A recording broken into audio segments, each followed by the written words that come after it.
Could online yoga teachers...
Also, gentlemen, it's a good time to let Twitter, or your social media know that we are live right now. Would be a good idea. Thank you. All right, people are piling in.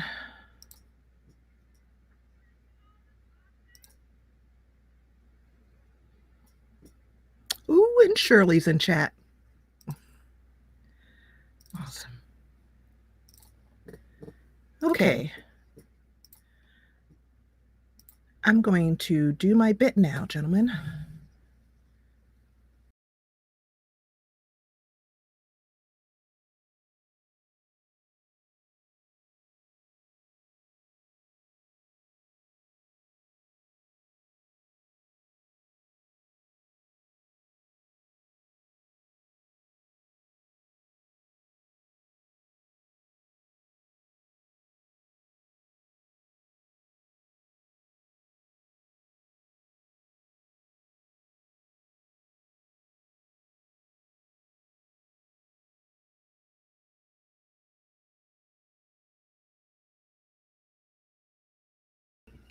Hey there, everyone. You're watching the Jessa channel on YouTube. I am Jessa. I am also live on Twitch. And I want to say to you guys, hello, everyone. Hello, hello, hello. And, oh, and one moment, it looks like, I think I'm muted. One moment, please. There's a small problem here. Small problem, small problem. There we go. Can you hear me now? Yay! I think I should be coming through. Has everybody got momentary deafness? And let me just, there's a small echo. Hold on one second. Let me try and fix that. Sorry about that, guys.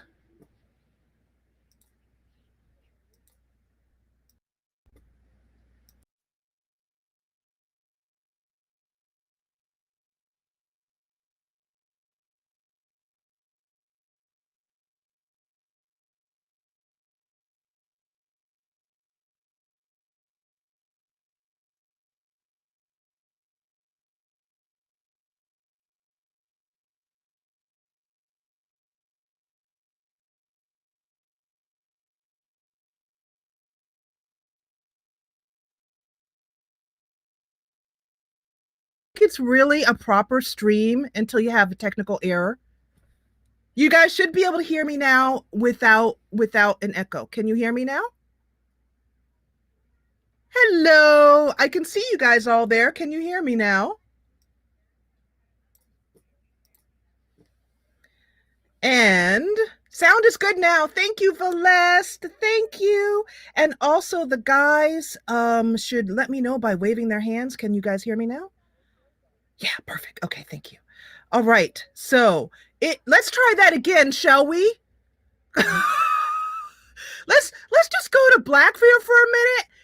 And that was not a race joke. I mean, literally, let's just go to a black screen for a minute. Let's start that again. Hold on a second.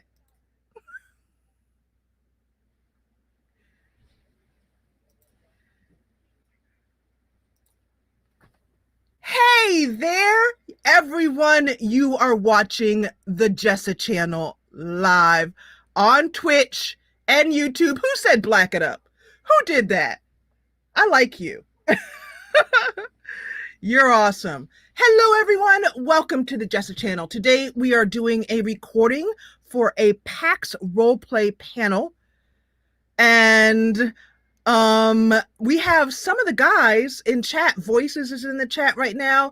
And just like I said yesterday, you guys aren't really here to see me. I know you're not. Let's just be real. Let's just be honest.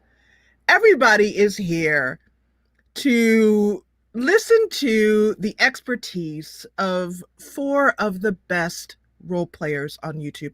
And I'm not joking about that. That is a really serious and very true statement. These guys are all incredibly good at their crafts. And I'm going to be bringing them up on screen momentarily. And I want to say also, before I do that, why don't you guys say hello to me? Say hello to me. And also, I'm going to let you know that there are some people in chat right now. There are 4 people in chat that are part of my team, the Jessa Channel team. And Valest is one of them. I see Open World Attic. I know you. Hi. I see Angie there. Angie. Gail is another one of my team members. Valest is a team member. Morgwin is a team member. And their job is to keep us safe. Their job is to greet every single person who comes into both chats. And their job is to drop links in. And I see a lot of new faces here and some old faces, and I'm really happy to have you here.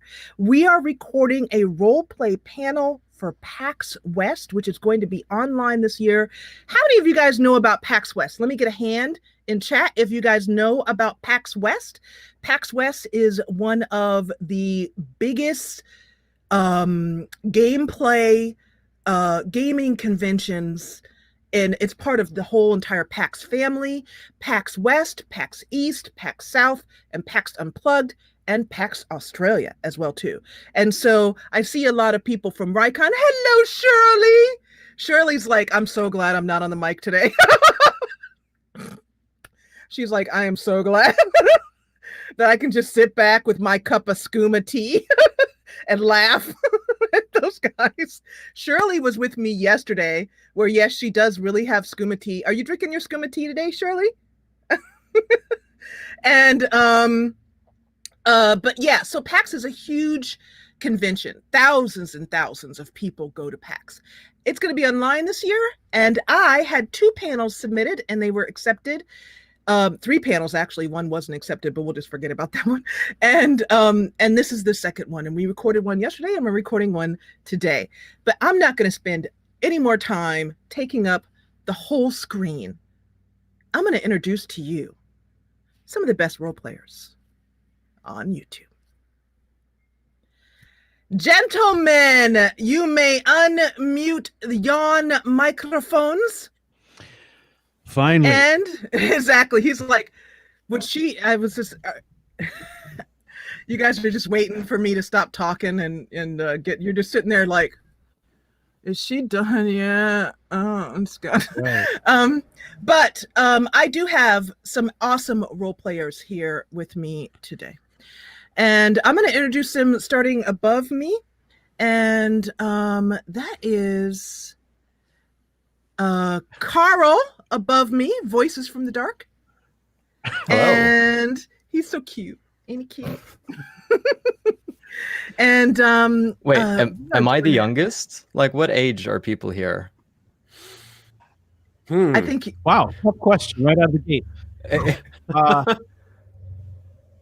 Yeah, Just a ballpark. 32. I'm the youngest here. All right. Oh yeah, sure. Yes. Jessa, Thank and you. then Yes. and And then then me. Yes, exactly. That's the way to answer that question, right, Shirley? Yep. Rygon said he So- was 32. That means I'm 31. Yeah. Yeah, Different. exactly. Yeah. 31. Yep. So sound check from the mod team, please. And yeah, Damo is muted. Aw. I can. I hear you fine, Damo. You're coming through fine on the on OBS. We need that English accent in here. Indeed. On his own Damo, stream. when you add browser source, double click on your browser and make sure that it says control audio via OBS.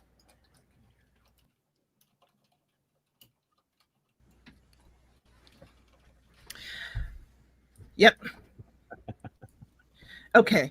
And then also one second, my stage hand just let me know something. What'd you say, Boo Boo? I can hear Damo. Okay. All right. So we're going to go ahead and do some introductions here. Carl, and I'm going to ask each of you to tell me a little bit about your channel. Tell me about Damo, mute yourself while you're working on that, and tell me about your channel. Tell me about the type of role play you do. Tell me about maybe some role play you might be doing right now, what you have going on in your channel. Now is the time to shine and show us the cut of your jib. Carl, you're up first. Okay. So first and foremost, why the weird channel name, right? Voices from the Dark. Well, I started the channel 10 years ago when I was 14, and I thought that was like a cool, edgy username, and now it's way too late to change it. So Voices from the Dark. So that was in 2010, and like in 2011, like Skyrim came out, and that was sort of when things changed, because when I picked it up and started playing a role-playing game where you enter the role of a character and you make your own adventures, not just what the game prescribes to you through scripted quests and the like, that's when the channel sort of blew up. People seemed to enjoy it. They liked seeing me get into character, because I did this series with a Khajiit named Kijor, who went on his own mission where I made my own quest, my own machinima, my own story, essentially. So people didn't know where was it gonna go. And so since then, I've been just doing like hints of that here and there. I'm not like a, fully roleplay channel, but I like to just sprinkle in machinima here and roleplay here, and just some extra fantasy make-believe in the RPG series that I do.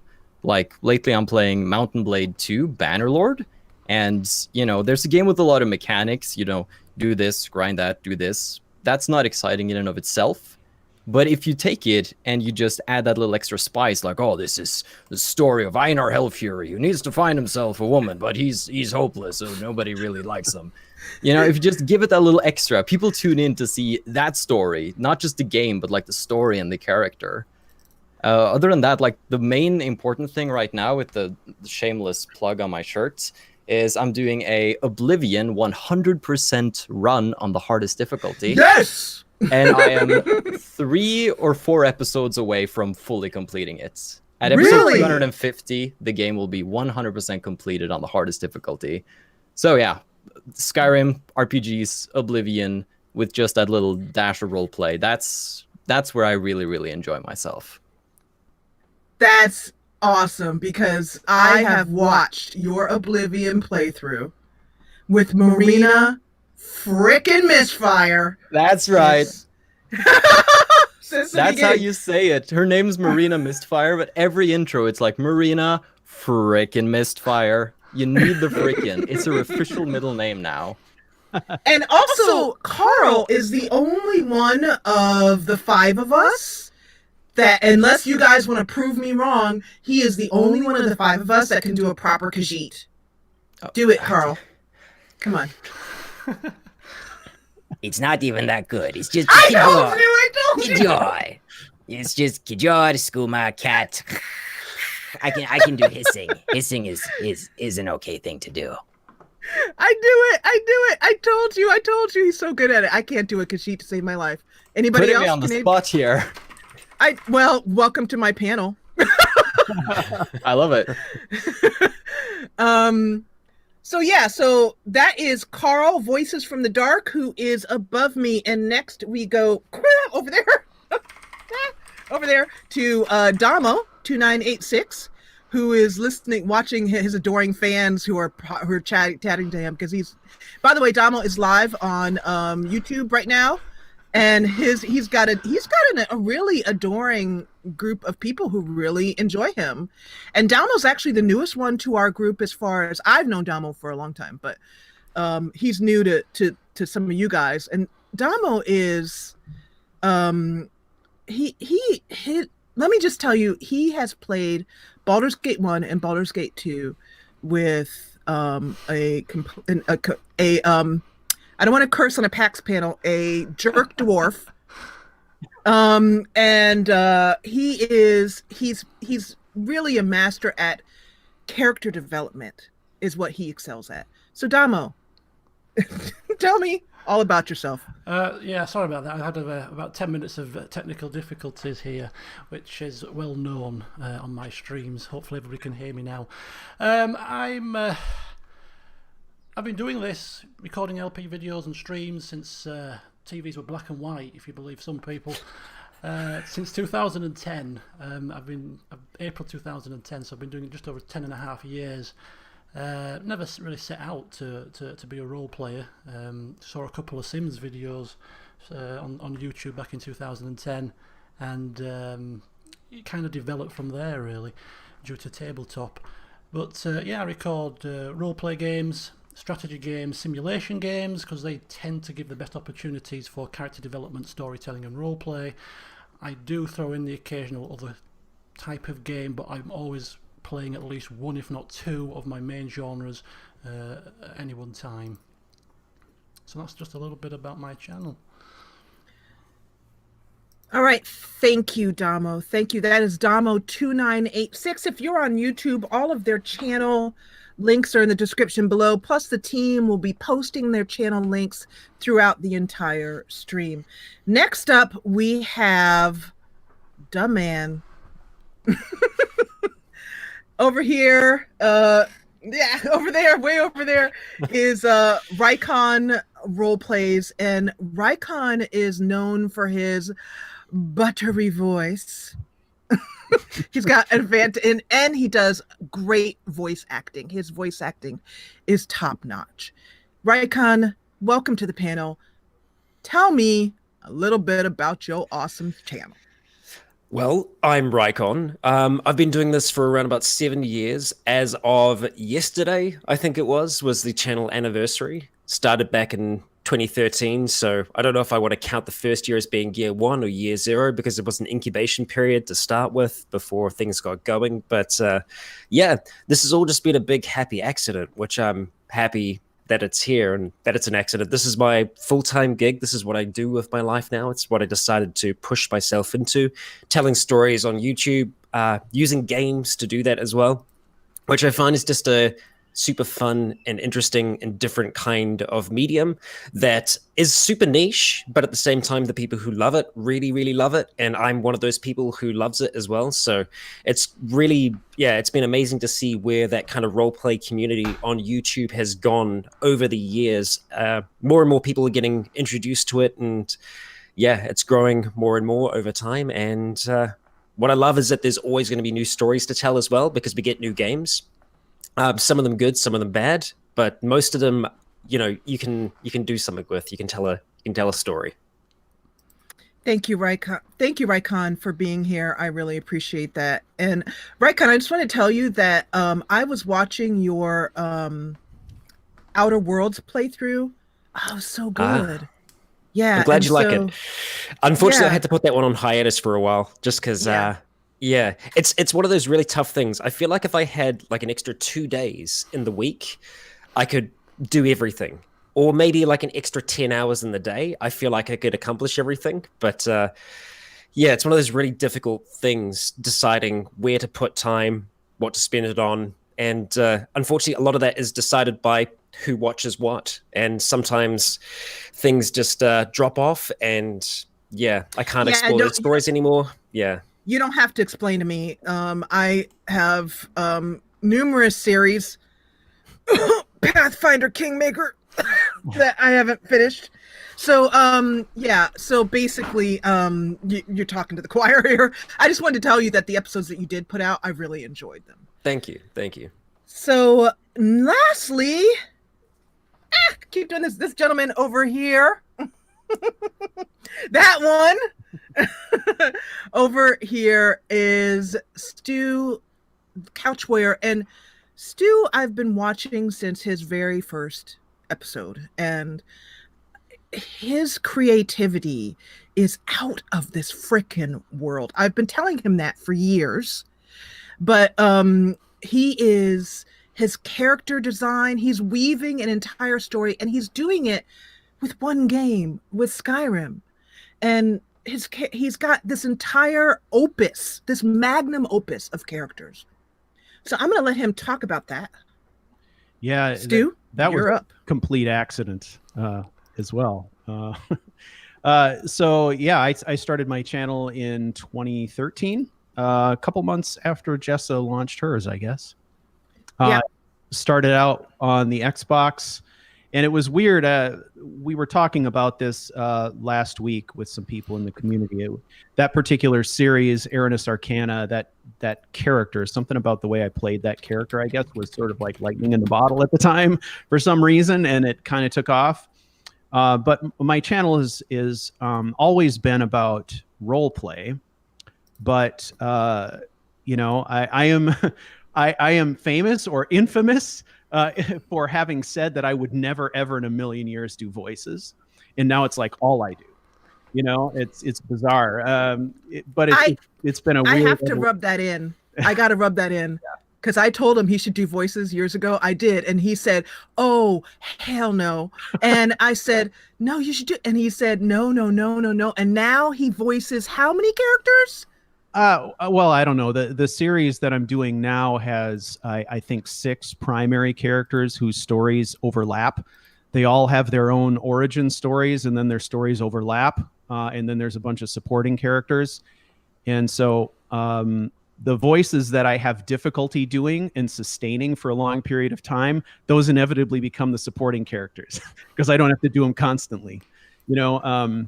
But yeah, that's kind of what it's transformed into. And over time, it went from being, you know, I think videos that were focused on role play mechanics, like how do I build the background and stuff, into voiced characters with pre-recorded, you know, and published videos, to now just being a completely live production where I try to do all the stuff in the moment live, all improvisational. And Yep. that's been just an evolution over the last few years.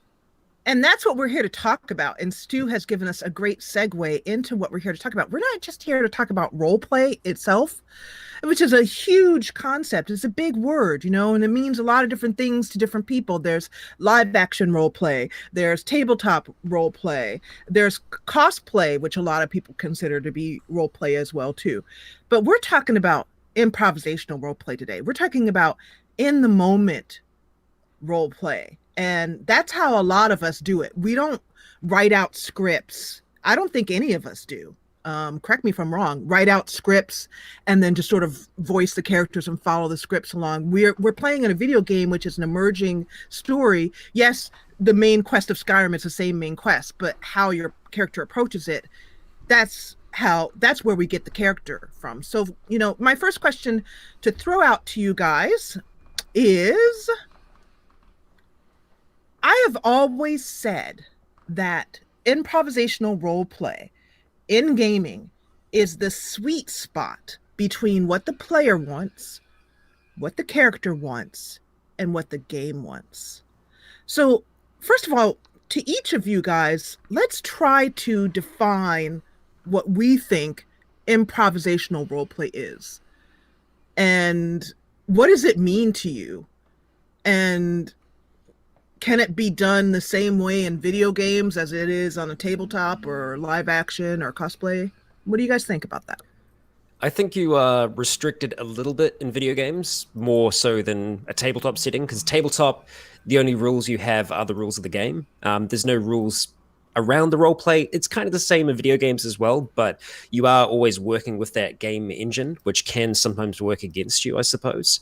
And things are a little bit more linear in video games, even though you've got, a lot of Bethesda games are quite open world, so you've got all these different paths that you can explore.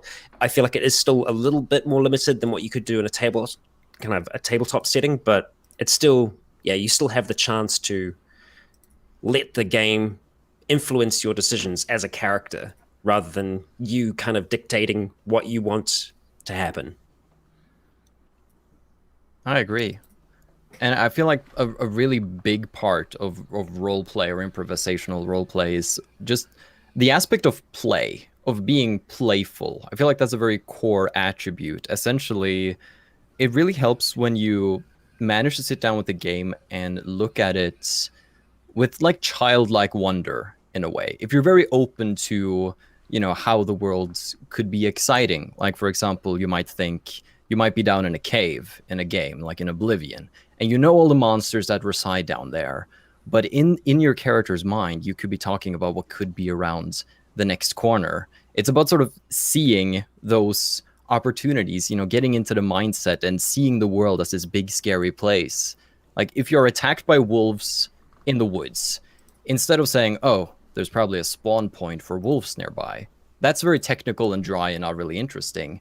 But instead, if you go into, the character's head and you're like, oh, wolves, maybe there's a pack around here. These woods probably provide plenty of game for these beasts to hunt.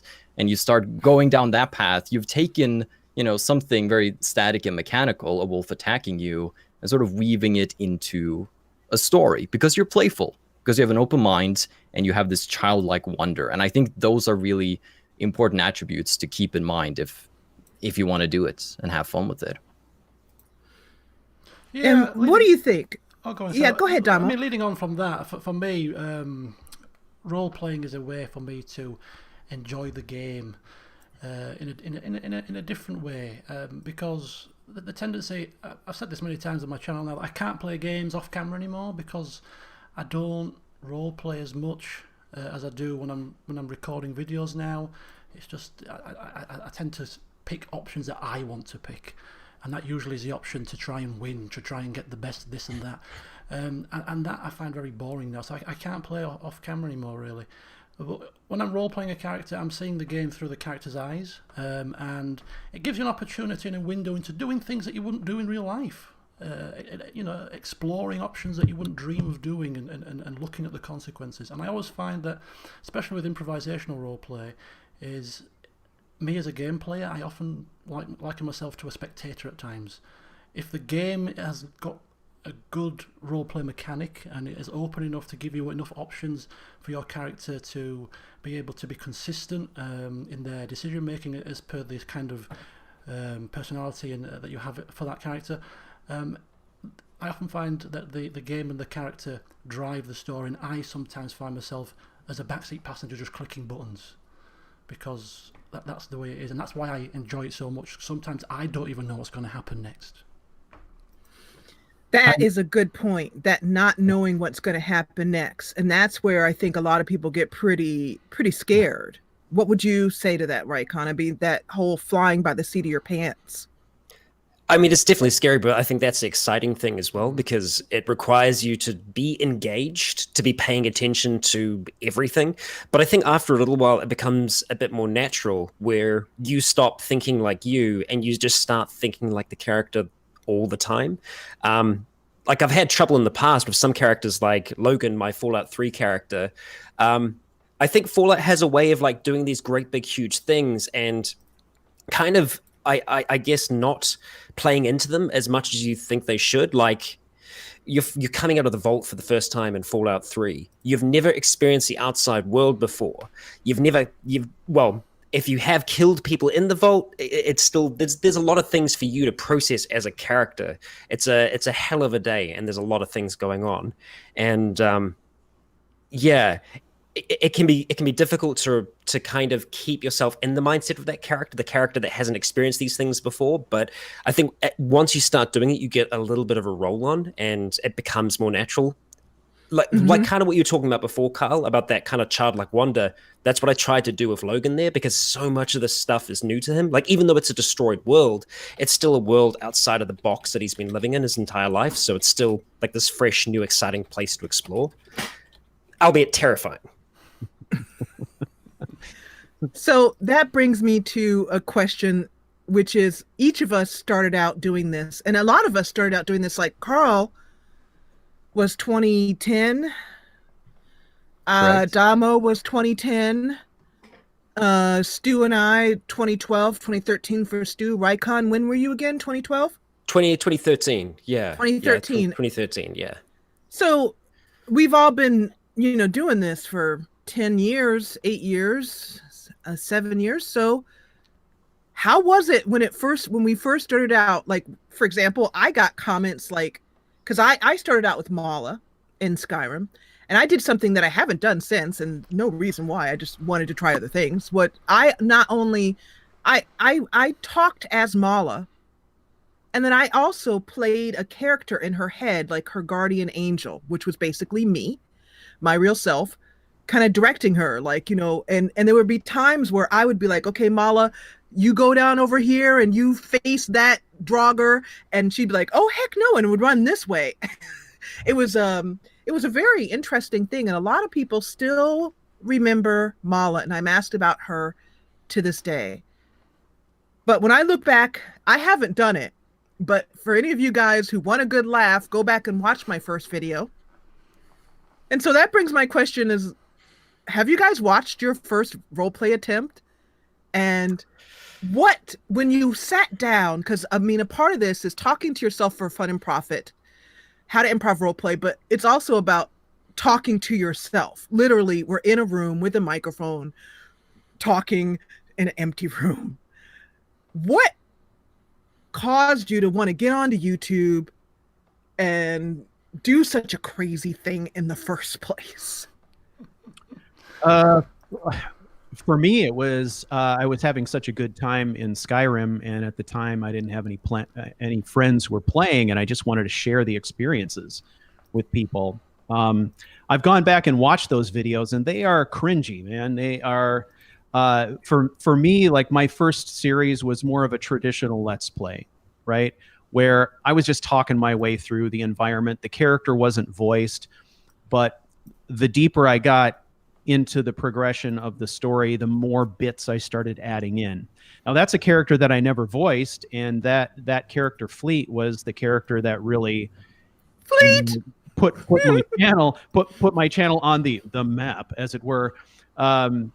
But he's like the most boring character I've ever created, and there's a lot of people who disagree with that. But I mean, for me, it was a lot of storytelling through letters and stuff like that. There was no real voice. And so I think, when I look at my first actual voiced character, man, I'm trying to think of who that was. That may have been Robard. He's oh gosh. Robard. It's funny because we were talking before about what it's like to role play a character. There was something that what Damo was talking about really resonated with me, because I find that when I get into that character, when I understand the character's background, their personality, and I'm really inhabiting that character, they are way smarter than I am. They tell jokes that I could never tell in real life. They're way wittier than I am. They're much more interesting people. Like it's really weird, right? And so I'll do that for 3 hours, and I'll come away thinking, man, that dude's pretty cool, but I couldn't reproduce that, but when I get in front of the microphone, it kind of happens. So I don't know. I think somewhere along the line, just a switch was flipped. I tried it and discovered that I really, really liked it. And when I did that, I was way, way more immersed in the experience. and I would snap out of it, you know, a few hours later, like, wow, man, you know, like that was pretty cool. You know, so. Yeah. As a comment to that, like, I think, because you mentioned that I think most people feel this, watching old videos equals cringe. But I think cringe is really good because it shows you that you're not there anymore. Like, if you're cringing at something from a few years ago, that means now you've evolved from that stage. And so it's so strange when people can come by and maybe they'll find a Skyrim video from me from 2012 that I think is absolutely just cannot watch because I will cringe myself out of my skin. But people are finding it and really enjoying it, and that's good. So it should stay up for those to enjoy it. At the same time, I should look at it and be like, okay, sure, I found this and these aspects a little cringe, hard to watch, but that just means that, you know, I've evolved since then. So I feel like there's a positive thing there to looking back, because if you don't look back at something from several years ago and cringe, then have you really evolved all that much? Just possible thoughts. That's a very good point, Carl. Does anybody else have anything to share about that? Well, I was just going to say the best advice that I have for anyone when they're wanting to try and get into YouTube, it doesn't matter like what kind of category it is. I find the best thing to do is go find your favorite creators, go into their videos and sort by oldest. Watch their oldest videos, because you'll be able to see the progression from that old video to where they are now. Because I think so many people see what, you know, creators create and they're like, that's so far beyond what I could do, or I don't know how I would get to that point. But no one just usually jumps in and starts producing like bang out content right from the start. It's a slow kind of independent growth that happens over time. And you see that when you go back and watch your own old videos and cringe for sure, 100%. Definitely, there's a lot of that. But the thing is, you know, our fans go back and watch our old stuff over and over again, which I know each one of us are like, why are you watching that? It's so awful. It was terrible. I had a microphone, you know, that cost like $5 and I got at a garage sale. You know, it's just so bad. But it's because... Oh, it's 2010. The things were backwards back then. We were limited. We were limited. That's what it was. We were, exactly. Blame on the technology.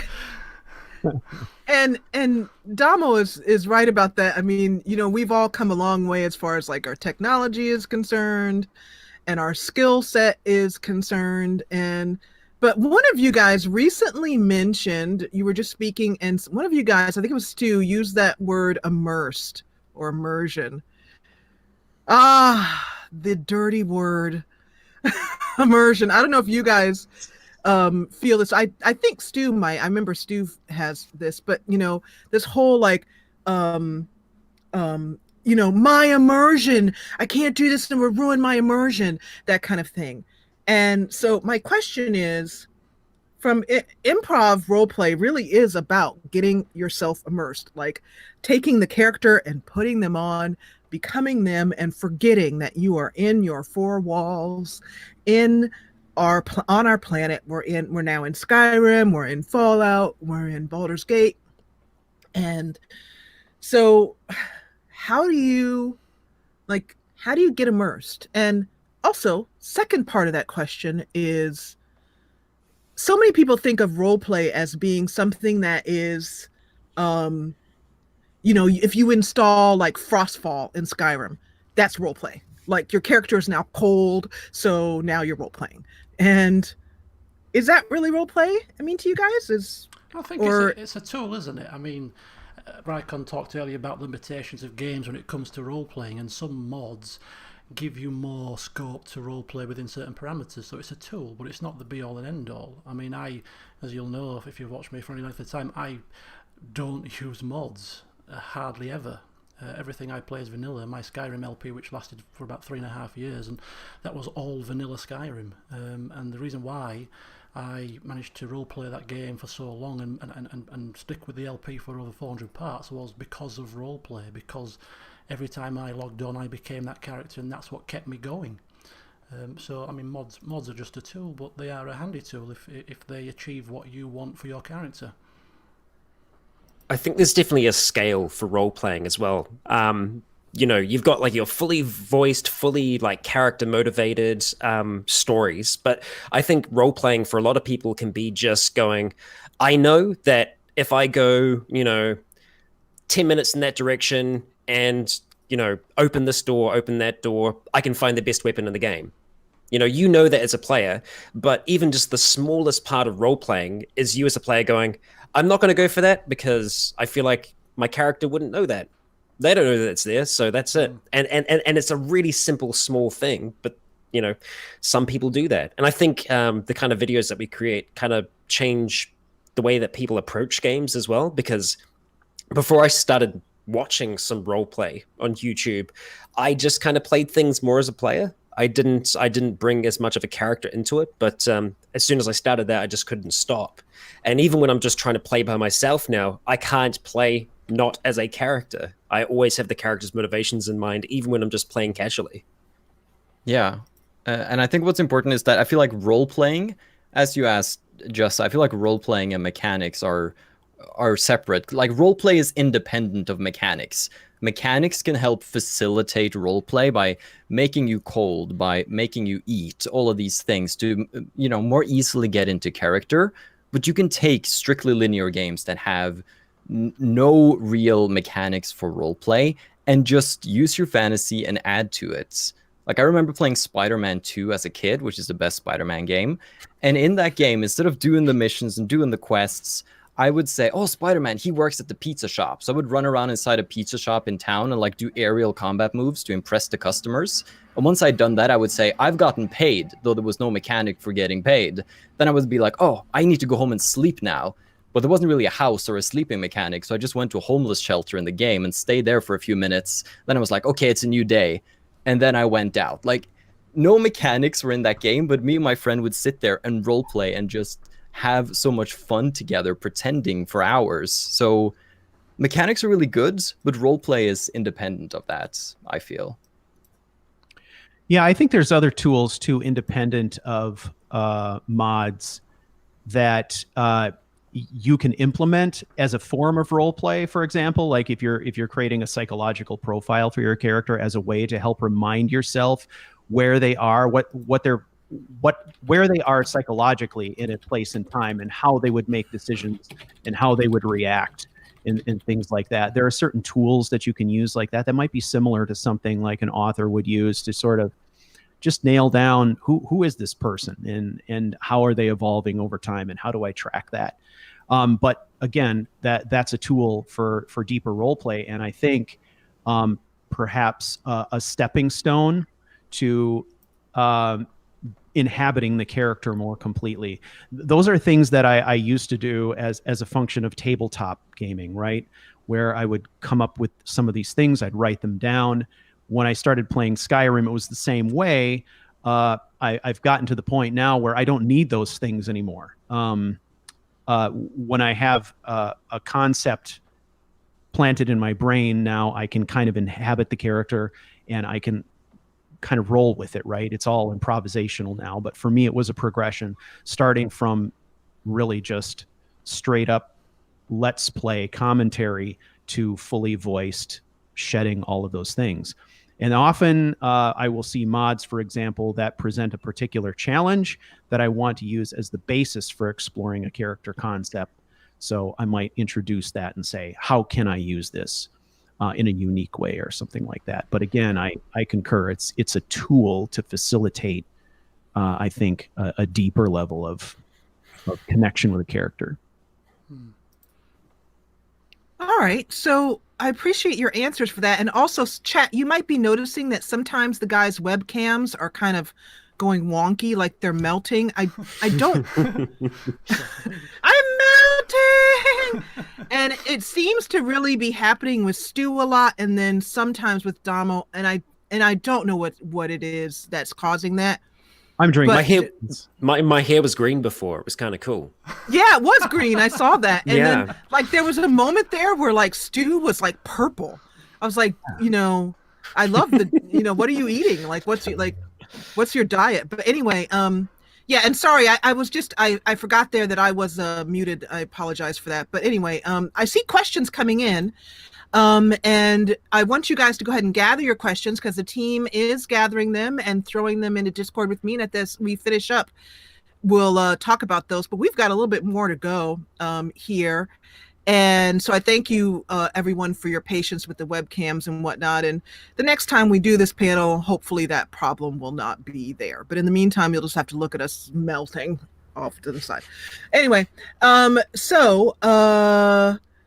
next thing I wanted to ask you guys is, let's talk about something really fun.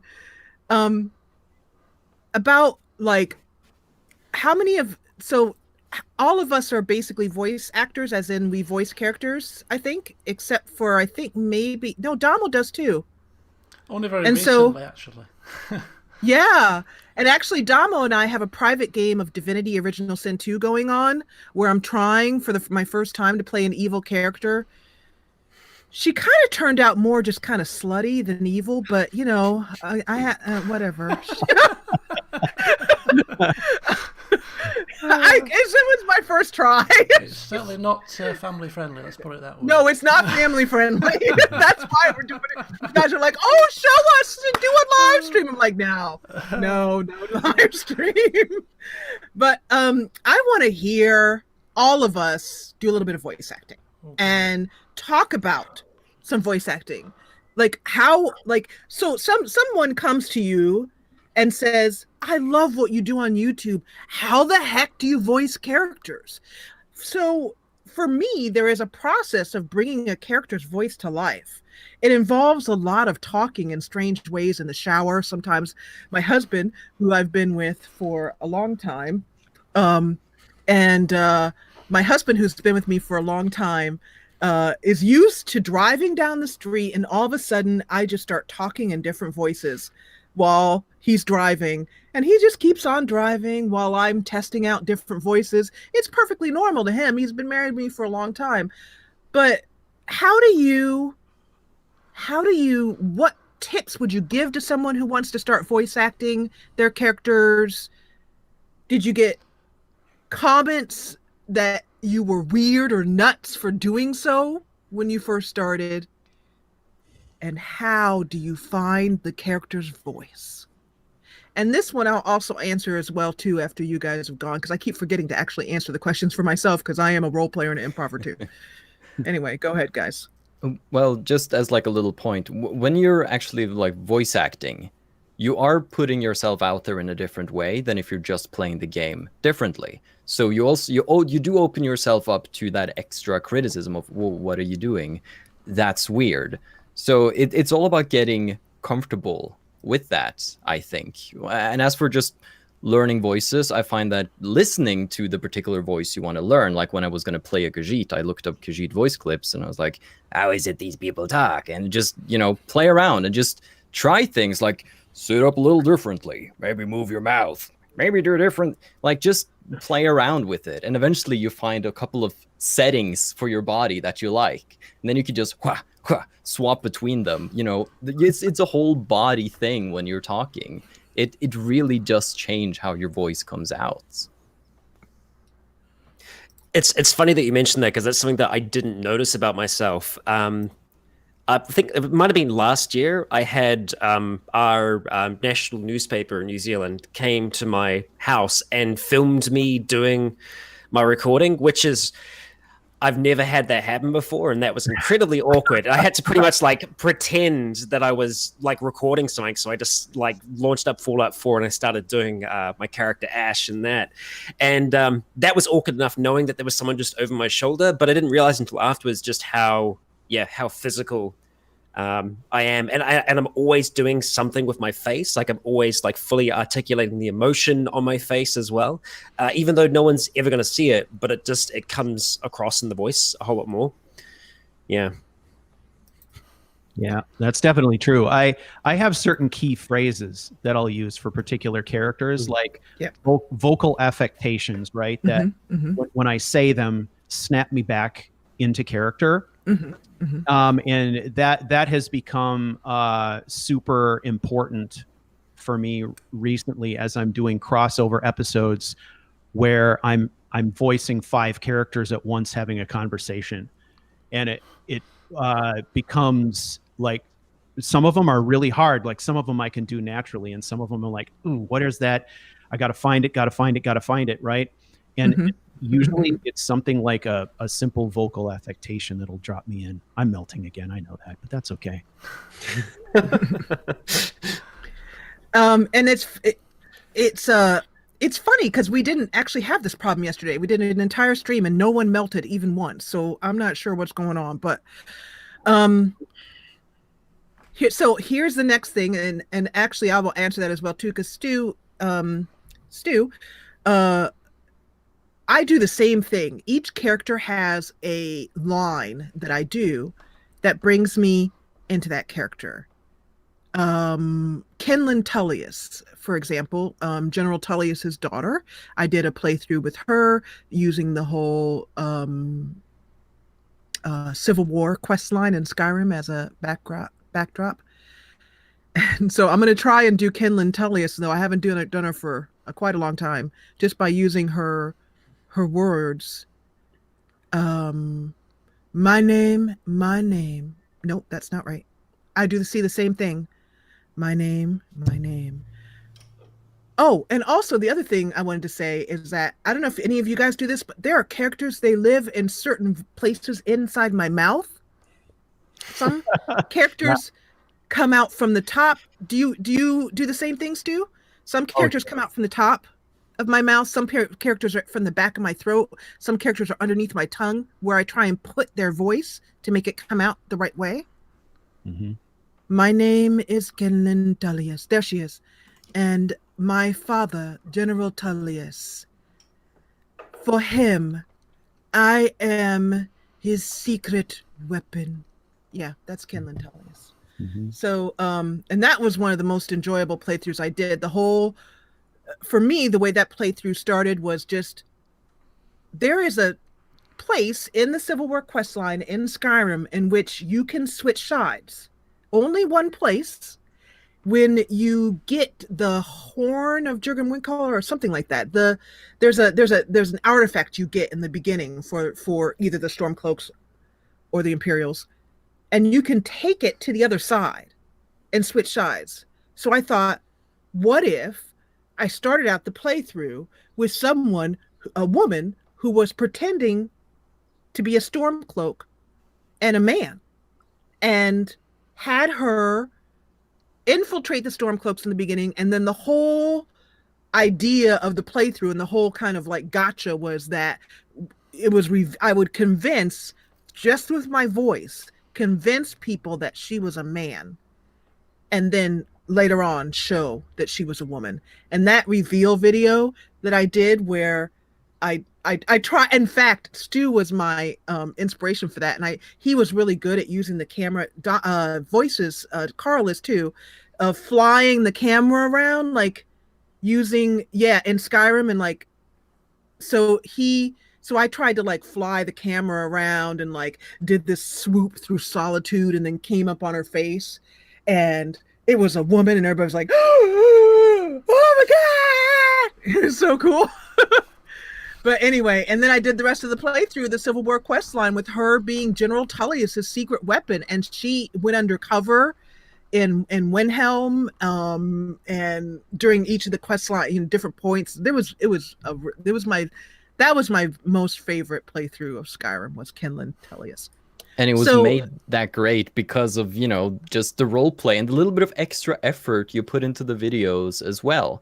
Like, I feel like as a viewer, you notice, especially if you make videos like these yourself and you watch somebody else, the little extra touches that people add, like a special intro, maybe the camera zooms in, the music sets the mood, maybe a voiceover from the character before you begin to play.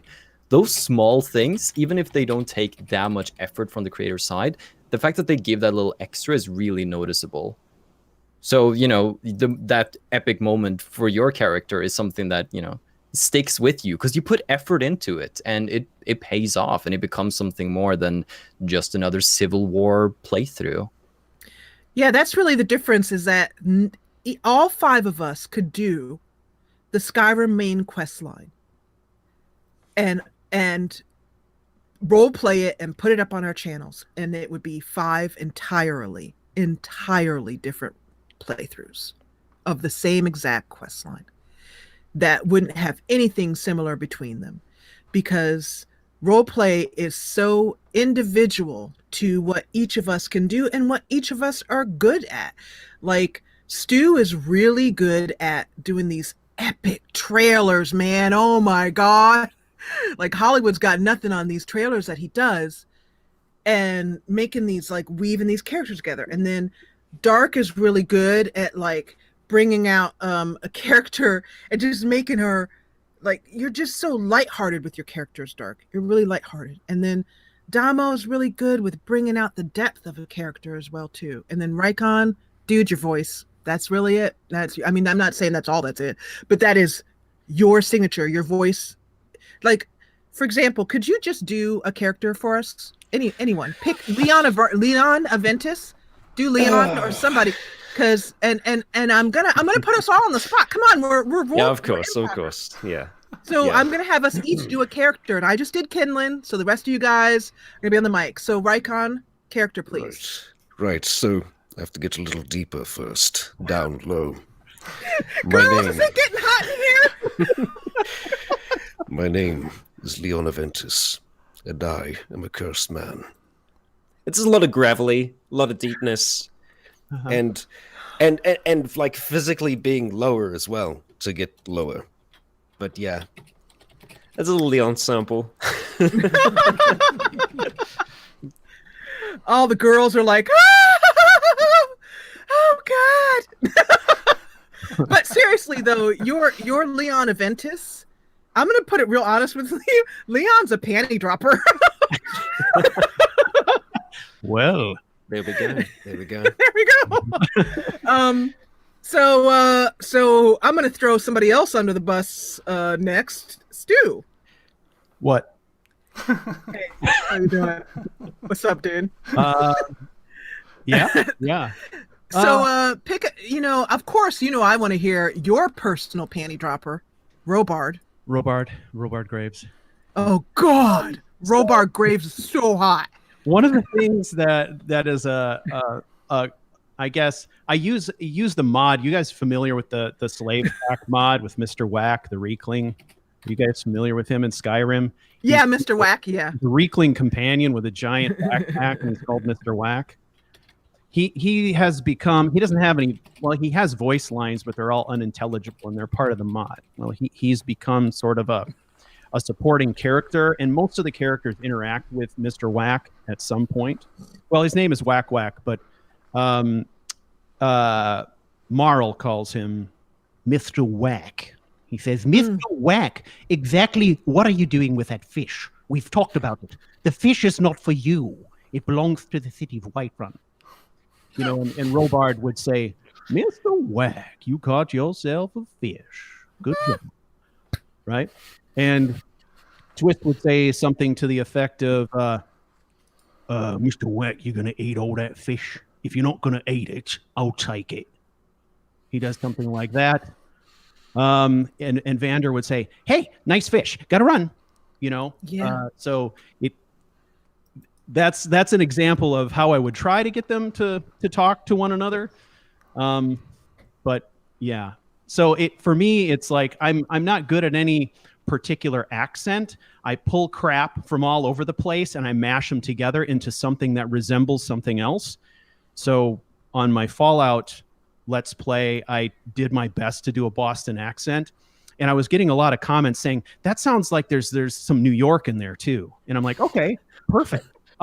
He was born and raised in New York until he was 11, and then he moved to Boston in with his grandmother and spent his teen years there. Done. And then I didn't worry about it. What about your English? Your English accent is it's pretty. I was going to say, Damo, can you give us a? Would he be convincing to you? Yeah, it was pretty good, isn't it? Yeah. Spot on. Okay. An endorsement, I'll take it. Yeah. Take any endorsement I can get. More English than me. So Damo, you're next. Who do you have? I mean, I didn't start voice acting properly, really, until probably the latest series. I mean, I started doing voices probably in about 2014-15, kind of casually with Baldur's Gate. Because of the game, you voice all the NPCs yourself. And so rather than doing the same voice, I just tried to have sort of generic voices for a female, for an old person, for a thug, just to mix it up a bit. And that kind of was a little bit of an introduction to it. But ever since then, I've just kind of been, in and out with it. But the latest series that I've got running, my roleplay of Pillars of Eternity 2, because the characters are voiced in the game now, it allows me a bit more time and effort to be able to actually voice my own character from start to finish. So I'm voicing a character called Fedoran, who's a rather eccentric wizard that likes feathers in his hat and fancy clothes. So he's a bit of a flamboyant type. So, greetings everyone, I am Lord Fedoran, Lord of my own keep, master of my own ship, scion of flame, bester of Consul Hort, and a dragon slayer. Pin your luggles back, grab a drink, and I shall regale you with these epic tales sometime this evening. I love that. Awesome. That was great. That was great. And the voice, our voices are instruments. They're tools that we can use. And so before we go to the questions here, I am going to ask you guys kind of a fun, just off the wall question. How do you come up with the cool character names? Like, how do you guys do that? Like, I keep, for example, I'll answer my own question. I keep a Google Keep document. And every time I think of a cool name or I hear something or see something, I write it down in that document and then sort of scan through it. But really when I come up with, like, for example, Kenlin, I happen to have met a person in real life whose name was Kenlin, and I was trying to think of a name for her, and Ken, meaning family, and Len, for me stood like lend, like to lend something to someone, because I knew that Kenlin was General Tullius's family that was going to be lent to the Stormcloaks in order to win the war. So that's where Kenlin came up. That's very deep. Yeah. So Kenlin Tullius, that was her. How do you guys? Another character that I loved was Baudelaire the Bard, who was from my first Pathfinder Kingmaker playthrough. And I just loved saying Baudelaire the Bard. And that was the first series where I actually sang. And I'm not known for my singing abilities. So that was me pushing the envelope and getting uncomfortable. And, I thought if I put this out here and when I start singing and my views just drop, like you can go through the video and see when the views drop, like in the minute I start singing, the views just go, whoa, then I would know, don't sing, thank you for playing, but don't do that again. Yeah. So that was where I pushed myself, and I'd actually like to do more singing characters, more bard characters, and it was really cool to like have her play in that way. So tell me about your character names. Like, how do you find them, and your favorite character name you've ever come up with? Well, I just need to reference something in chat because I've been called out. So I'm not very creative when it comes to names. So once upon a time, I made a character named Narina for a Dark Souls 3 Let's Play. Then there was Jarina in a Skyrim Let's Play. Then Oblivion came around and it was Marina Let's Play. I've also had Marthar, and then I was like, I need another guy's name. Sarthar. Got it. Perfect. Nailed it. Other than that, it's just, Marina Mistfire, just having some alliteration and making it sound fanciful. Yeah. Sort of a cool first name and then a last name that has some sort of resonance to it. I mean, without you saying that, I would have just thought that they were all just, references to each other, Yeah, it's the same character, but in like alternate timelines. Exactly. Yeah. Geez, I think my process has just been mostly what sounds good. There was a while where I realized my first two characters both had L names, and I thought maybe every single character I do is going to have an L name, but I dropped that eventually. Most of the time, yeah, I haven't put too much thought into it, really. Surprisingly enough, it's been what feels right for this person, what fits their face, what fits the kind of character, and just running from there, really. Yeah, I don't know if I have a Sorry, go on. favorite as well. Yeah, not sure. I mean, I'm completely random. It depends what mood I'm in, to be honest.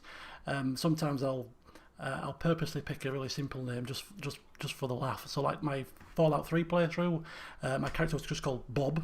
Very straightforward name.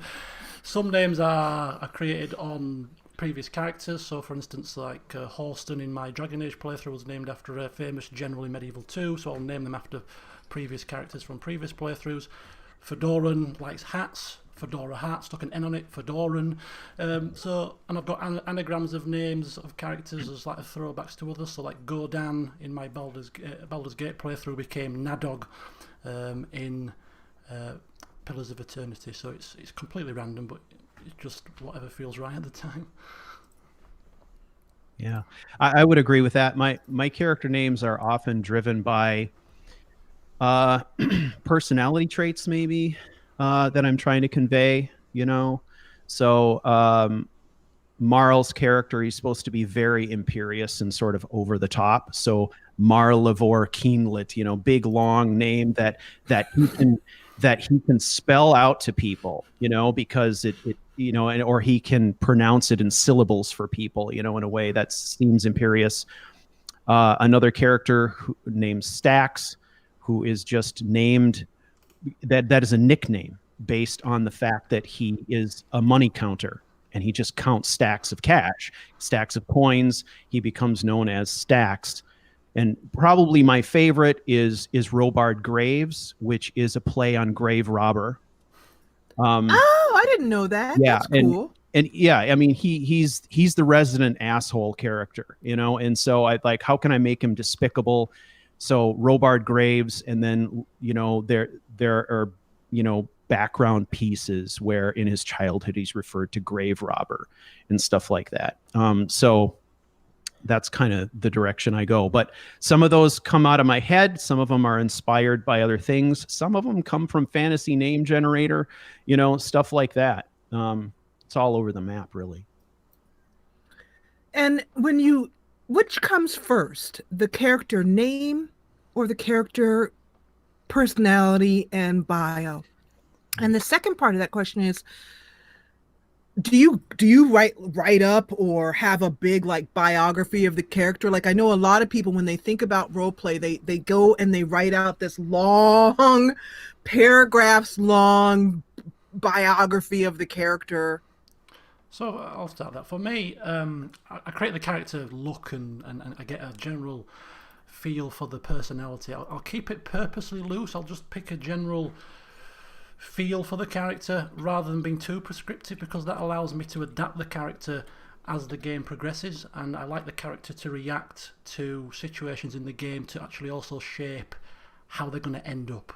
You know, I like to play the game from start to finish. I play a lot of my series blind, so I don't know how the game's going to go and how the game is going to finish. So I like to keep my character open to some degree so that they can develop and grow as part of the playthrough. So I create a bit of a character sheet and a generic principle, but then a lot of my characters develop far more in-game than anything that I could have planned out beforehand. Yeah, I think a backstory is important, but you don't want to have a forestory. You know, you don't want it to, be leading on too much so that you can have the development. But I mean, characters have had lives. They've had, massive events that have happened before the story picks up. Sometimes you're lucky and you can kind of go with the amnesia route. Like the first character I ever did, Logan, in New Vegas, was running with the whole amnesia route. So I had a complete blank slate that I could start from. Because it was my first time role-playing as well, it seemed like a really good option and a good kind of introduction where I was like, okay, cool, I can just make this person whoever the hell I want to. I'll let them be influenced by the game world and have that really drive the person's personality over time. But the backstory does, get a bit more of a concrete vision of a character in my mind. I think it's important to have that before you go with the name, because I feel like the name can almost come from the character that you make. I mean, they can be influenced off each other, but I tend to just get that character outline, the backstory, their history, where they come from, what their motivations are before I do anything else. Yeah, I think that's the right approach too. I think you can have a really strong backstory and maybe like a vague idea. Like if I'm gonna run a D&D session, the start is planned. What's gonna happen? What's gonna set up the adventure, the exciting incidents, some hooks, and then I can't tell just exactly how the story is gonna go. And so instead of scripting everything along the way, instead you might set up potential scenarios that could happen. Like we could go here and then it would be cool if we did this or this. So you can have some hanging threads. I like to have some milestones, like what I want to achieve at some point, but the road there, that's totally optional. So it's like a mix. There is some structure in it with like that distant goal, the thing that that could be cool. But of course, some of the best moments happen that are not scripted. It's just along the way, you're like, oh, that was really cool. Let's go down this roads. And if you do that, everything else you've scripted would be worthless. So it's good to just, keep it light after the starting point, I think. Yeah, I usually start with some sort of concept, maybe not a full background, but and I don't write things out as much as I used to. What I find is I find it easier to discover the character's personality, to really explore that through dialogue. So I try to envision, what does this character look like to someone else? And so sometimes I will do little vignettes or something like that, where I'll sit down and I will write out a script, like such and so says this, then such and so says that, and I'll kind of write that out a little bit, and then I'll actually go into game and I'll make a little vignette out of it and use it as a way to express something about the character's personality and background through the eyes of another character, through conversation or observation or something like that. And I tend to go that direction now, really, really focused on dialogue. But again, a lot of times the vignette is something that I might create and I would release it as sort of a preview of the character before the series starts. But once the series starts, the vignette has served its purpose. It's helped me engage with whatever the character is going to be. And then, from there, it's about merging the look and the name with all that stuff I'm feeling from that little dialogue sequence or series of them. It's a messy kind of thing for me, but it works somehow. So I just keep doing it. I mean, the vignette idea is pretty good. It's like that milestone. You have some structure in the chaos, but sort of between those. You have the fun of the chaos, just seeing what happens, but then you can also really hit those powerful story moments that you want along the way. I think that's a good compromise. Yeah, I would agree with that. And my stories tend to be structured that way then too, where when I'm doing a live story episode, most of it is me playing the game. But then when I get to that critical moment where there's a cutscene, I've got a prepared cutscene of 5 to 10 minutes, and I switch, boom, and I play the cutscene, right? So I've got some writing, there's some cinematics, and then boom, I'm back into the play, right? And that's kind of how I structure those things. So like you're saying, I like what Carl's saying about that, because it really helps you pin down. There's these big moments you need to have in order to get the story to progress. But then in between, I can fill it in with personality and just random let's play stuff, and the mixture has worked for me anyway. Agreed. So what I hear you guys basically saying, if I could encapsulate that, is that all of us don't really encourage, for people who are watching this, who want to join in on the improv role play train. Sounds like all of us are basically in agreement that you don't want to strangle the character too much by having too much structure on the character, because the whole thing is about the really awesome moments that happen when you totally weren't planning for it. And, you're just that sweet spot again. I love it when in dialogue, for example, with the character, the game character says something, and then a lot of times with role play, I don't say what the game is telling me my character's going to say, on voiced, not voiced games, where the protagonist is not voiced. The character will say something like, the game character will say something like, hello, how are you? And you might say, you have 3 different answers that you can choose from. And, you choose the one that's closest to your character. But one of the things I encourage you guys to do is to not read exactly what the game said. Take the essence of what the game is saying. For example, the game says, yeah, I'm having a crappy freaking day. What is it to you? And instead, you kind of elaborate that and be like, maybe there's backstories that your mom just passed away. You'd be like, well, how am I? My mom's 6 feet under. How do you expect me to be? Or whatever. And then you can go with that. And then the character responds. And so after a while, I forgot. I realized that the audience, even though they can see that that's not what the game is saying, my character said, that's what my character actually said. So that's what they remember. And so you can start out in role play by just expanding on what the character says. And then for me, the sweetest moments are when I expand and then click the enter button or whatever, and then the game character responds back as if they heard me. Yeah, that's a really, really good tip. Yeah. And it's just fun when you play to say a sentence that's not exactly said, hit enter and see how the response matches. Because sometimes that also pulls out some really interesting scenarios. Sometimes it's really funny because sometimes, of course, the character in the game responds totally differently to you expect, and then you have to role play why they responded like that. Either they didn't hear you, or they're crazy, or what am I speaking French here? You don't understand me, that kind of stuff. So sometimes in games, like for instance, you'll get a situation like, say, Pillars of Eternity, and you see 3 options. You think my character won't say any of these. So you've got to improvise. Like in that situation, if you've got a party of 6 characters, I kind of say, well, actually, my lead character didn't say that.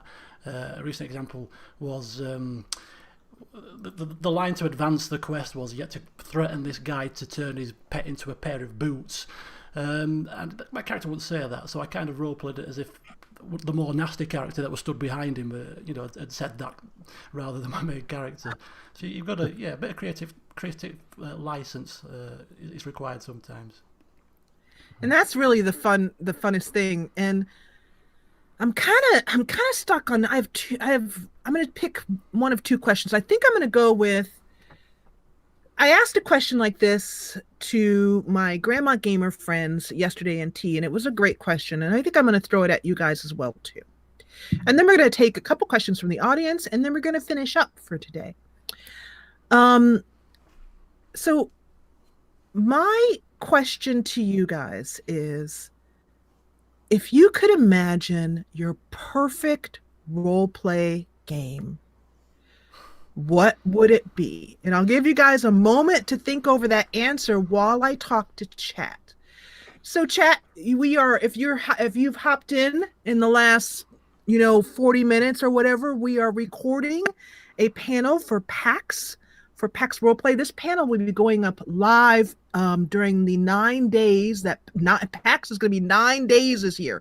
It's a long time, and they're going to be on Twitch on 3 different channels. And so we are going to be this particular panel is going to be, I'm going to throw it up on screen for you guys now.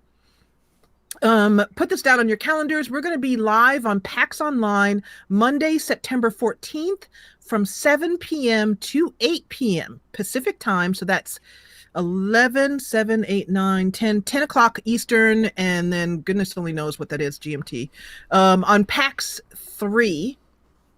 And I'm hoping that most of the guys will be able to hop in, even though it's kind of late for, I know, some of the West Coast folks, but be able to, and I know it's late for Carl, I know that, but we'll be able to hop into chat and hang out with the people. Yeah.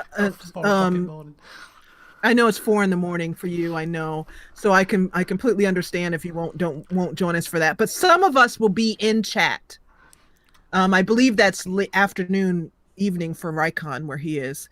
So in the PAX panel, and I invite you guys to come and watch it because you're going to be watching an edited version of this panel with the juiciest bits kept in 55 minutes, and it's all part of the PAX Online extravaganza, which I don't know how many people are going to be in the chat, but I'm imagining at least 100, maybe more. I have no idea. It could be hundreds. I have no idea, but that are going to be watching us later on PAX. So I just wanted to make that clear for you guys. And now you guys can jump in and tell me, dream a little bit. What's your favorite?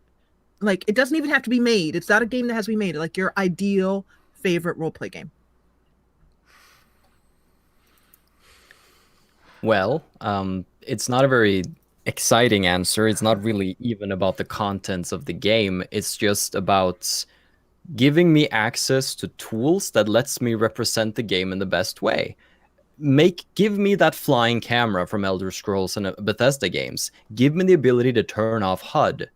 Give me the ability to take a character and order them to do things or talk, like going into the creation kit for Skyrim and giving them custom voice lines. Just give me the opportunity to do these things, because I really, really enjoy, taking the camera, setting up a little shot, moving it around. And if the game allows me to do that easily, I'm so much more inclined to make cool stuff, rather than a game where UI is locked on, can't really move the camera. You can still roleplay in those games, fine. But when you want to do like the machinima stuff, just having that extra control over the game's tools, camera, UI, that really sells it for me. Totally agree with that. And I like a game with a silent protagonist. And a world that is big enough and inflexible enough that you can inhabit it in any way that you want. So if you want to say that, your character is living out his life as a busboy in an inn somewhere, you can live that out and you can build a story around it, right? It needs to have that kind of flexibility. Those are I guess the important things for me. I mean, the important things for me, I still am a computer gamer. I do inject roleplay and storytelling to my series, but I want to enjoy the game first and foremost. So for me, I'm a sucker for music. I love a good game, with good music. That's what stands out for me in a lot of games that I've really enjoyed is great music and scenery. I just love games that have got real good scenic backdrops and things. And if it's got those two things, it's already off to a winner. And then the third thing would be, like other people have said, just the tools to be able to take the character in the direction you want without having to force things too much, and be able to enjoy the music, enjoy the scenery, and have an overall, enjoyable experience, a good experience with the game. I mean, for me, the game that meets that quite closely is Witcher 3. I really, really love that game. The music, the setting was so good. If it was that combined with a silent protagonist and maybe a custom character and a couple of other bits thrown in, that would enhance that for me even further. Yeah, I gotta agree with Carl. Having access to like production tools in a game is fantastic. And I mean, so much of what I think all of us do with games like Skyrim and other Bethesda games is using the console just to kind of break the game, to be able to get it to do something that it wasn't really intended to do.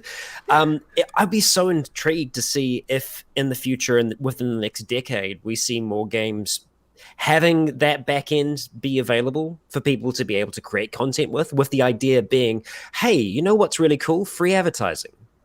People making content with our games, and people continue to play them because they want to make content with them as well.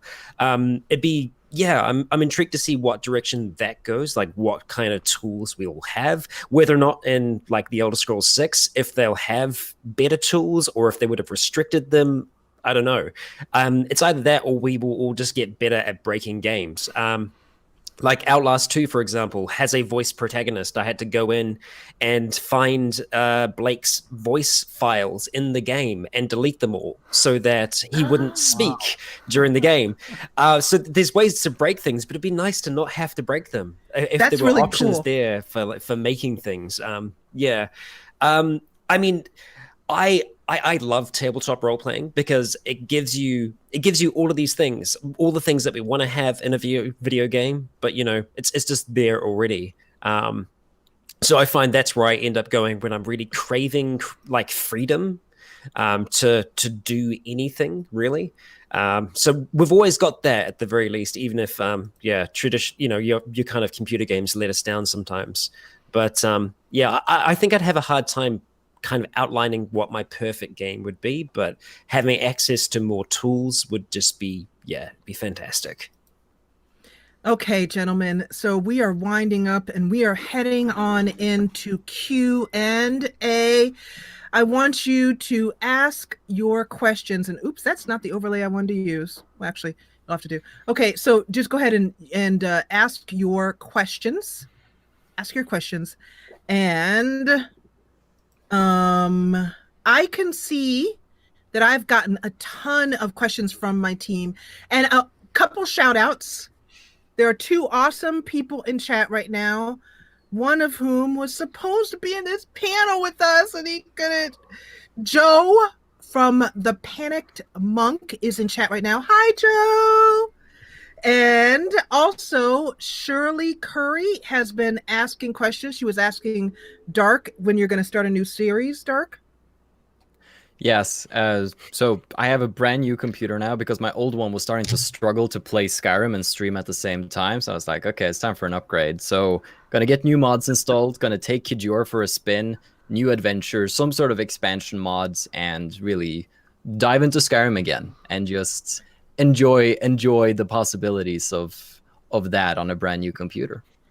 So when Voices says that when Carl says that he's going to install new mods, we who play Skyrim and mod it know that he should be available for that series in about 2 months. Yeah, probably. Basically. Yeah. Because that's how long it takes to install mods and Skyrim and do all the patching and stuff. Oh my gosh. I still know that it will include 4K tree bark, right, Carl? Yeah. If it doesn't have 4K tree bark or maybe even 8K, what's the point? What's the point? I want that close up of the tree. I want you to get nice and close to that tree bark, and then I just want you to say, Jessa. This is for you, baby. Yeah. The game runs at like a slower frame rate. It's much choppier because Jessa had to have the 8K tree bark. They're really nice slideshow. It's beautiful. Okay, don't judge. I love my 8K. All right. So anyway, but yeah, so that is that answer for Shirley. I wanted to make sure that you knew that I saw that, Shirley. So so there's a ton of I'm going to just show you guys some of these questions that I have here that I've got to choose from. You guys are asking some amazing questions. Look at all these. And my team, wonderful team, has been collecting all of these questions. Wow. And I don't know how. I'm going to have to pick a couple, but I want to thank you guys for asking them. Trust me, I'm sorry I won't be able to get to all of them. We'd be here for another 4 hours, but I'm going to just pick a couple now. Let's see. Here's a question from Magus or Magus, 80. He wants to know, who was your first inspiration when you started? And the way we're going to do this Q&A section here is I'm just going to fire a question at you.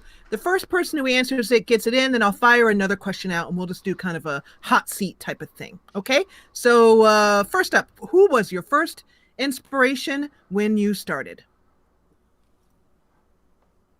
For me, it was a Canadian YouTuber by the name of Inferno Canuck. I know that Inferno inspired a number of others in the roleplay community. His Fallout 3 roleplay was the first. Yeah, it was the first time I'd seen anything like that before. And that's what got me started making them, because I started searching on YouTube trying to find more roleplay videos, and there just weren't any at the time that I could find. So I was like, okay, I'm going to start making this for myself, and started a New Vegas one just because I was like, okay, cool. I'm just going to do this and put it on YouTube so that I can watch it back myself later. And so that got me started. All right, next up question is, and by the way, I watched Infernal Canuck, so it was really cool to hear that name from way back in the day. And then this is from Angie. This is from Miss Angie. Hi, Angie. Do you ever experience character role play hangover? How do you recharge afterwards? I recharge by only doing a live stream every 2 weeks. That works. So, yeah. My live streams are generally 3.5 hours long, and I know where they're going to start and where they're going to finish, not necessarily what's going to happen in between. They're structured, so hopefully I end in a good spot, right? But by the time I get through with 3.5 hours of immersive role play and trying to do all the technical stuff on the fly live, I'm done, right? And so I take a couple of days off, and then I start prepping the next episode, building the cut scenes, doing the things I need to do, and the tension level builds up, and then there's another blast, and I get 2 weeks off, and it just cycle that way. But like, that's actually a good major question. props to you for doing that live. Like it's enough to do role play just offline with the camera, and you can be like, oh, that didn't really work out. Let me try again. But doing it live, that's like major props. Well, yeah, I appreciate that. I hit the cutscene, right? And I know it's going to play for 10 minutes. And so I'm rushing around doing jumping jacks, going to the bathroom, getting a drink, whatever I got to do. And then I'm running back again, and boom, it's right back into it. So it's like, it's a juggling act. And my computer setup it's been described as the devil's pipe organ. It's like so much stuff going on. The devil's pipe organ. It works for me. So. And I actually have started doing completely live too. I have, starting with the Dwarves, the series that I just finished, I now have taken the entire editing, uploading out of my process. I've cut it all out. And I just set up a live stream that is private. And I just record, basically live stream. YouTube saves it as a recording, and then I just go into the YouTube editor and just chop out the beginning. I've gotten really good over the years at not, if I make a mistake, just kind of flow through it. And so I just chop out any kind of extraneous parts, and then I just save it as a new video, and boom, that's the series. I skipped all the Sony Vegas, all the Adobe Premiere and all that stuff, all of the editing, all the uploading a number of series. I've skipped it all out, and I am so much happier that way. And I also like the feeling of, this is on the fly. I mean, it's just completely improv. I'm not going to go back and edit anything out. What I'm doing on the Jessa channel is completely unedited, besides just cutting out the dark blank screen, the black screen at the beginning before I say hello. That's it. So next question is this is from Open World Addict, who I know many of us recognize his name because he's been watching many of us for many years. What can you do if your voice is not great because of a disability?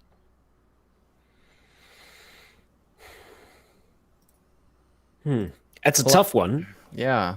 Sorry, go ahead. We're too polite. You go ahead. God damn the delay. That's all right. I was gonna say, well, I mean, sometimes you can lean into that a little bit.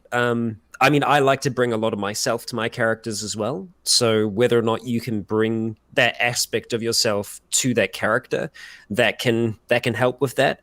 Other than the fact that I know editing can make a big difference for some people. Even me, I don't talk that great very often. I have to edit a lot.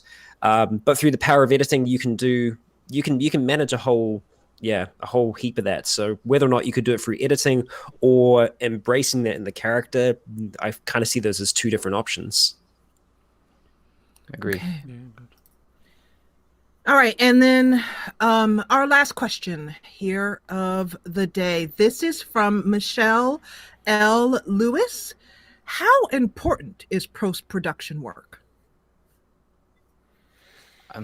Well, you just said that you don't really do a lot of production work. So I think it really depends on this series you make and the workflow that you're the most comfortable with and what the audience wants.